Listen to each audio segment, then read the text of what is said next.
Hello friends, मैं आपका अपना राहुल सर स्वागत करता हूं अपने इस YouTube channel science by Rahul sir PCB में। आज इस वीडियो में हम 12 के अध्याय 4 के बायोलॉजी के एक ऐसे टॉपिक के बारे में जानने वाले हैं जो आपके परीक्षा के दृष्टिकोण से महत्वपूर्ण तो है ही, लेकिन आपके नॉलेज के लिए भी बहुत ज़रूरी है। ये अगर आप चैप्टर बढ़िया से पढ़ लेंगे तो आप अपना सुखी जीवन जी पाएंगे। क्यों? क्योंकि ये जो चैप्टर है ये बहुत ही ज़रूरी है उनके लिए जो समाज में रहते हैं। तो सामाजिक लोगों के लिए ये जानना बहुत ही ज़रूरी है कि जनन स्वास्थ्य क्या होता है, क्योंकि अध्याय 4 में आपको जनन स्वास्थ्य के बारे में पढ़ना है।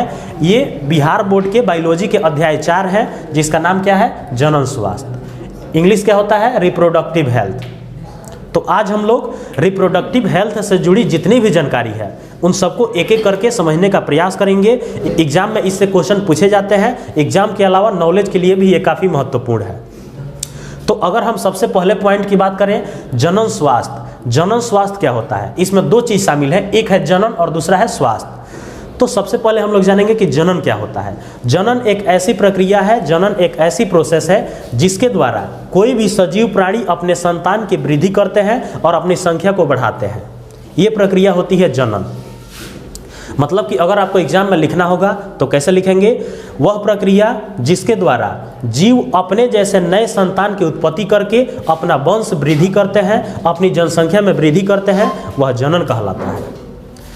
तो जनन तो आप जान गए कि जनन एक प्रोसेस है जिसके द्वारा नए संतान की उत्पत्ति की जाती है, लेकिन इस चैप्टर में आपको पढ़ना है जनन स्वास्थ्य के बारे में।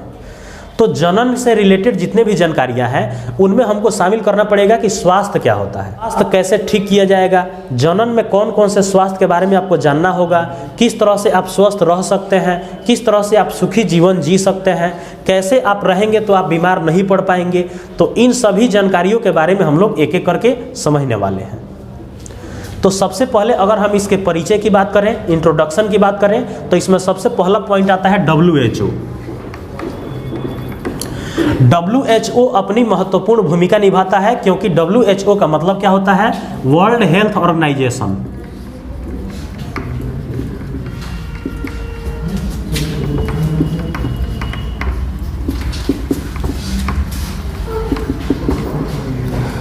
वर्ल्ड हेल्थ ऑर्गेनाइजेशन कहिए या हिंदी में विश्व स्वास्थ्य संगठन कहिए।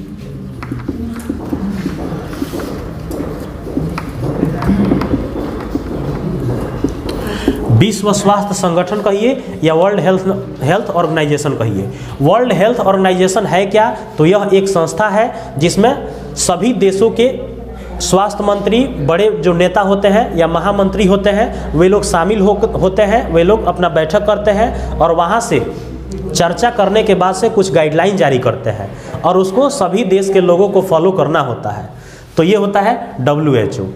अब जनन स्वास्थ्य से रिलेटेड भी WHO कुछ गाइडलाइन जारी किया है। जिस तरह से कोरोना काल में गाइडलाइन जारी किया गया था कि सबको मास्क पहन के घूमना है, सबको 2 गज का दूरी मेंटेन करना है, भीड़ भाड़ वाले इलाके में नहीं रहना है, सामाजिक दूरी बना के रखना है, सैनिटाइजर का प्रयोग करना है, दिन में 15 बार साबुन से हाथ धोना है। तो इस तरह की जितनी भी गाइडलाइन थी वो किसके लिए था? समाज के लोगों के लिए। और किसके द्वारा दिया गया था? WHO के द्वारा दिया गया था। WHO क्या है? तो विश्व स्वास्थ्य संगठन है, एक प्रकार का संस्था है।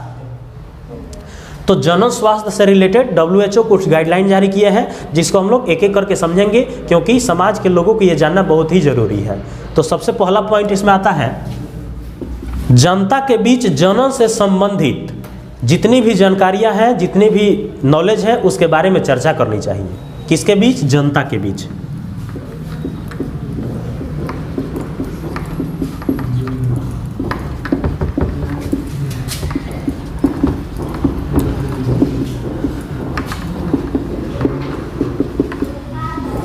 जनता के बीच जनन संबंधित जानकारियों की चर्चा करनी चाहिए। मतलब कि लोगों को ये बतानी चाहिए कि जनन क्या होता है, जनन कैसे होता है, जनन क्यों जरूरी है, जनन के क्या लाभ हैं, जनन के क्या महत्व है, क्या हानि है, क्या साइड इफेक्ट है। ये सब अगर जानते रहेंगे तब जाके जनन अच्छा से हो पाएगी और समाज के लोगों को इससे फायदा होगा।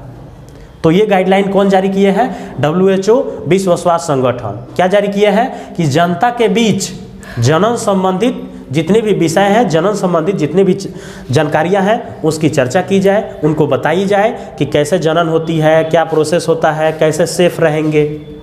तो ये पहला पॉइंट हो गया। अगर हम दूसरा पॉइंट की बात करें, दूसरा नंबर पॉइंट आता है कि विद्यालयों में यौन शिक्षा के बारे में जानकारी दी जाए। कहाँ पे? विद्यालय में।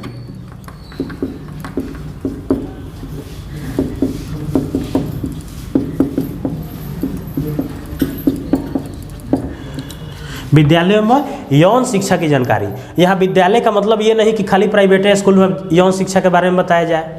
यहाँ सरकारी हो या प्राइवेट हो, मतलब कि सरकारी हो या गैर सरकारी हो, सभी प्रकार के विद्यालयों में बच्चों को शुरू से ही ये बताना चाहिए यौन शिक्षा, यौन के बारे में क्या होता है, यौन संबंध क्या होता है, शारीरिक संबंध क्या होता है, उसके क्या नुकसान होते हैं, क्या उसके लाभ होते हैं, ये सब जानकारी विद्यालयों में सभी स्टूडेंट को देनी चाहिए। बाल्यकाल से ही उनको ये बतानी चाहिए कि यौन शिक्षा क्या होती है, यौन संबंध क्या होते हैं, उसके क्या साइड इफ़ेक्ट होते हैं, उससे कैसे बचा जा सकता है। तो इन सभी गतिविधियों को विद्यालयों में अनिवार्य रूप से लागू करनी चाहिए, क्योंकि अपने यहाँ का मेंटेलिटी थोड़ा सा पुराना मेंटेलिटी है, थोड़ा सा पुराना सोच है, जिसमें हम लोग थोड़ा सा अभी यौन शिक्षा से रिलेटेड कहीं चर्चा करना शुरू कीजिए तो अगल बगल के जो सुनने वाले लोग हैं वो आप ही के ऊपर गलत निगाह से देखना शुरू कर देते हैं कि देखिए छोटे छोटे बच्चों को क्या क्या सिखा रहे हैं।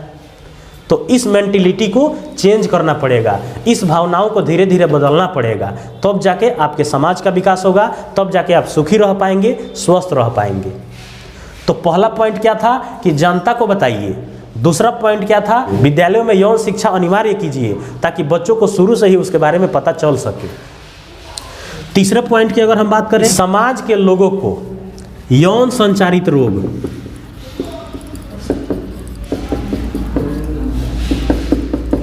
समाज के लोगों को यौन संचारित रोग, जिसको शॉर्टकट में हम लोग कह सकते हैं एसटीडी। एसटीडी का मतलब होता है सेक्सुअल ट्रांसमिटेड डिजीज। शारीरिक संबंध बनाने के फलस्वरूप जो भी बीमारी फैलते हैं, जो भी रोग उत्पन्न होते हैं, उसको हम लोग एसटीडी कहते हैं। जैसे एक बड़ा फेमस बीमारी का नाम सुने होंगे, एड्स। तो एड्स जो है ये क्या है? एसटीडी रोग है, मतलब कि यौन संचारित रोग है। तो एड्स हो सकता है एग्जाम्पल में, सिफिलिस हो सकता है, गोनोरिया हो सकता है। तो इस तरह के जो भी बीमारी है, ये कैसे बीमारी है? यौन संचारित रोग है, एसटीडी के अंतर्गत आते हैं। इससे आपके एग्जाम में भी क्वेश्चन पूछ देता है ऑब्जेक्टिव में कि निम्नलिखित में से कौन यौन संचारित रोग के उदाहरण है। पहला ऑप्शन देगा एड्स, दूसरा सिफिलिस, तीसरा गोनोरिया और चौथा इनमें से सभी। तो सभी पे टिक मार देंगे। तो समाज के लोगों को इसके बारे में जानकारी देना पड़ेगा कि उससे कैसे बचेंगे, अगर हो गया है तो कैसे इलाज करेंगे, ये सब आपको बताना पड़ेगा। इसमें अगर शर्माइएगा तो फिर आप मेंटेलिटी वही रह जाएगा जो पुराने तरह का है। तो ये 3 पॉइंट हो गया। अगर हम चौथे पॉइंट की बात करें, WHO चौथा पॉइंट में क्या गाइडलाइन दिए हैं? गर्भवती महिलाओं को स्तनपान की जानकारी देनी चाहिए। स्तनपान का मतलब होता है कि वैसी महिलाएं जो अपने बच्चे को दूध पिलाती हैं, अपने शिशु को दूध पिलाती हैं, तो उन महिलाओं को स्तनपान से रिलेटेड जानकारी देनी चाहिए, स्तनपान के महत्व को बतानी चाहिए। स्तनपान के महत्व जो महिलाएं नहीं जानती हैं, वो अपना दूध बच्चों को न पिला के बाजार से डब्बा वाला दूध मंगा के पिलाएंगे। उससे क्या होगा कि बच्चों को वे सभी पोषक तत्व नहीं मिल पाएंगे जो उनको उनके दूध से मिलना चाहिए था। डब्बा के ऊपर भी आप देखेंगे ध्यान से तो वहाँ लिखा रहता है कि माँ का दूध बच्चों के लिए सर्वोत्तम है। पढ़े लिखे लोग ये पढ़ते भी हैं, बाजार से खरीद के लाएंगे या निचवा देखबो करेंगे कि ये लिखा गया है, उसके बावजूद भी वह दूध घोर के पिलाएंगे। गाय का दूध पिलाएंगे, बोतल में भर के दे देंगे, लड़का अपना चुपचाप पी रहा है, अपना काम कर रहे हैं। तो इन सभी बातों को बताना पड़ेगा कि माँ का दूध बच्चों के लिए सर्वोत्तम होता है। अगर माँ का दूध बच्चों को नहीं दिया जाएगा तो रोग प्रतिरोधक क्षमता नहीं बढ़ पाएगा, क्योंकि सबसे ज़्यादा रोग प्रतिरोधक क्षमता होता है माँ के दूध में। और जो बच्चा शुरुआत में माँ का दूध पिया रहता है वो बहुत ही मजबूत होता है, बहुत ही हेल्दी होता है, बहुत ही स्वस्थ होता है, वो जल्दी बीमार नहीं पड़ता है। और बोतल वाला दूध जो पिया होगा, जो बाजार का दूध पिया होगा, गाय का दूध पिया होगा, उसका रोग प्रतिरोधक क्षमता उनके तुलना में बहुत कम रहता है जो माँ का दूध पिया है। तो इन सभी बातों को महिलाओं को बतानी पड़ेगी, माताओं को बतानी पड़ेगी, उन्हें जागरूक करनी पड़ेगी कि अपना दूध बच्चों को पिलाइए। हाँ, वो एक अलग बात है कि अगर हार्मोनल इफेक्ट के चलते या कोई गड़बड़ी है या कोई दिक्कत है जिसकी वजह से माँ का दूध बन नहीं पा रहा है, अब बन नहीं पा रहा है तो उस कंडीशन में तो देना ही पड़ेगा। तो इसलिए जब सामान्य अवस्था हो, जब दूध बन रहा हो तो बच्चों को वही पिलाइए, नहीं बन रहा हो तब दूसरा ऑप्शन चुनिए, लेकिन जब अगर अवेलेबल है तो उसी को फॉलो कीजिए। तो ये था WHO का चौथा गाइडलाइन, गर्भवती महिलाओं को स्तनपान के बारे में विशेष जानकारी देनी चाहिए। 5वां नंबर पॉइंट क्या है, भ्रूण हत्या अगर कोई करा रहा है जानबूझ के। भ्रूण हत्या का मतलब होता है कि शिशु के जन्म होने से पहले ही भ्रूण की हत्या कर देना, भ्रूण को नष्ट कर देना, भ्रूण हत्या कहलाता है। तो आजकल तो नया नया टेक्नोलॉजी आ गया है, अल्ट्रासाउंड कराइए तुरंत पता चल जाता है कि गर्भ में पल रहा बच्चा लड़का है कि लड़की है। ये कानूनी तौर पे मान्य नहीं है, ये गैर कानूनी है।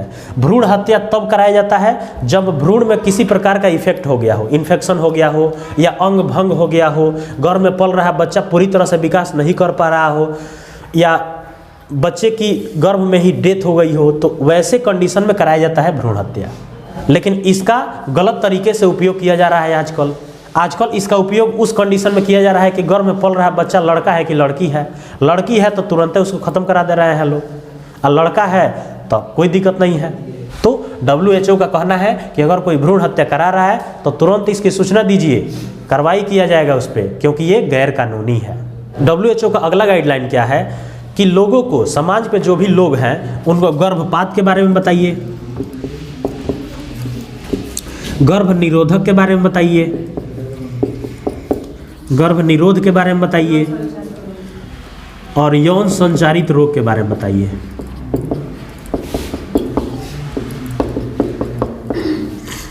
तो समाज के लोगों को पहले बताइए कि गर्भपात के क्या क्या साइड इफ़ेक्ट हैं, वो किस कंडीशन में कराया जाता है, अगर कराएंगे तो उससे क्या इफ़ेक्ट पड़ेगा, कब कराएंगे कब नहीं कराएंगे, ये सब जानकारी लोगों को दीजिए। इसके अलावा कभी कभी न चाहते हुए भी गर्भ ठहर जाता है, अनचाहा गर्भ जिसको बोलते हैं, तो उस कंडीशन में गर्भ निरोध को कैसे प्रयोग करेंगे, किस कंडीशन में उसको अप्लाई करेंगे, किस कंडीशन में फॉलो करेंगे। गर्भ निरोध के अनेकों विधियां हैं जिसको हम लोग अगले टॉपिक में पढ़ने वाले हैं। उसमें अनेकों विधि आपको बताया जाएगा कि किस तरीक़ा से गर्भ को रोका जा सकता है, गर्भ ठहरने से रोका जा सकता है, जिसका मेन टॉपिक क्या होगा, जनसंख्या नियंत्रण करने के उपाय। काहे कि जनसंख्या तभी बढ़ेगा जब नए नए बच्चों का जन्म होगा, नए नए शिशुओं का जन्म होगा। तो गर्भ निरोध के बारे में हम लोग अगले टॉपिक में समझेंगे। अगला जानकारी दीजिए यौन संचारित रोगों के बारे में। सेक्सुअल ट्रांसमिटेड डिजीज जो होता है, STD जो होता है, उसके बारे में लोगों को जानकारी दीजिए कि कैसे उससे सुरक्षित रहा जा सकता है। इसमें से कुछ तो ऐसा बीमारी है जिसका कोनो इलाज नहीं है, जैसे एड्स हो गया। एड्स बहुत ही घातक बीमारी है, बहुत ही खतरनाक बीमारी है। एक बार हो गया तो आदमी का जीवन खलास, कोनो उपाय नहीं है उसका, कितनों पैसा लगा दीजिएगा ठीक होने वाला नहीं है। तो इसीलिए लोगों को इन सब के बारे में बताइए। किसके बारे में, गर्भपात के बारे में, गर्भ निरोध के बारे में, यौन संचारित रोग के बारे में, तब जाके लोग सुरक्षित रह पाएंगे। नहीं बताइएगा तो फिर पुराने वाला हाल हो जाएगा, जैसे सब लोग हैं वैसे वो भी रहेंगे। एड्स जो है ये बहुत ही घातक बीमारी है। घातक बीमारी क्यों है, क्योंकि इसका सबसे पहला साइड इफेक्ट ये है कि शरीर का जितना भी रोग प्रतिरोधक क्षमता होता है वो नष्ट हो जाता है, जिसको हम लोग बोलते हैं एंटीबॉडी। एंटीबॉडी जो होता है, एंटीबॉडी वह तत्व होता है जो रोगों से लड़ने की क्षमता देता है। जब रोगों से लड़ने की क्षमता खत्म हो जाएगा तो कोई भी बीमारी आपके ऊपर अटैक करेगा और उस बीमारी से ही आप मर जाएंगे। तो एड्स का सबसे दुष्परिणाम यह है कि इसमें शरीर का रोग प्रतिरोधक क्षमता ही घट जाता है। रोग प्रतिरोधक क्षमता जब तक शरीर में रहेगा तब तक रोगों से लड़ेगा। जैसे ही रोग प्रतिरोधक क्षमता घट गया, खत्म हो गया, तो कोई भी बीमारी आपको आसानी से हो जाएगा। जैसे जो लोग ज़्यादा बीमार पड़ते होंगे, इसका कारण क्या है, इसका कारण ये है कि उसका रोग प्रतिरोधक क्षमता बहुत कमज़ोर है। अगला टॉपिक में एड्स के बारे में विस्तार पूर्वक पढ़ना है कि एड्स का लक्षण क्या होता है, एड्स कैसे होता है, एड्स से कैसे बचा जा सकता है, अगर हो गया है तो कैसे कंट्रोल करेंगे। ठीक करने का तो बातें छोड़ दीजिए, ये ठीक तो होता ही नहीं है, ठीक नहीं होगा। एक बार हो गया तो बस उसको कंट्रोल किया जा सकता है। आप चाहिएगा कि जड़ से उसको ठीक कर दें, वो ठीक होने वाला नहीं है। जैसे शुगर, जिसको डायबिटीज बोलते हैं, उसको कंट्रोल किया जा सकता है। बहुत सारा केमिकल्स है, बहुत सारा दवाई है, बहुत सारा औषधि है जिसको खा के कंट्रोल किया जा सकता है, लेकिन हमेशा के लिए ठीक नहीं किया जा सकता है। तो एड्स भी ऐसे ही घातक बीमारी है, लोगों को इसके बारे में बताना पड़ेगा, तब जाकर लोग बच पाएंगे। नहीं तो कोरोना के जैसे गांव के गांव एक ही बार साफ हो जाएगा। कब? जब गाइडलाइन को फॉलो नहीं करेंगे तो। जैसे कोरोना में कौन लोग जल्दी टपक गए? जल्दी वही लोग टपक गए जो गाइडलाइन को फॉलो नहीं कर रहे थे। जो लोग घर में सुरक्षित थे वे लोग बचे रहे, वे लोग सुरक्षित हैं, आज भी सुरक्षित हैं। तो बीमारी तो अनेकों प्रकार की हैं, लेकिन बचना आपको है। किससे कैसे बचेंगे, आप कब बचेंगे? जब इसके बारे में नॉलेज रहेगा तब बचेंगे। तो ये कुछ जनरल स्वास्थ्य से रिलेटेड WHO के द्वारा दिए गए कुछ गाइडलाइन थे, कुछ दिशा निर्देश से। इसको फॉलो करिएगा तब जाके आप स्वस्थ रह पाइएगा। उम्मीद है कि आपको ये सब कुछ बढ़िया से समझ में आया होगा।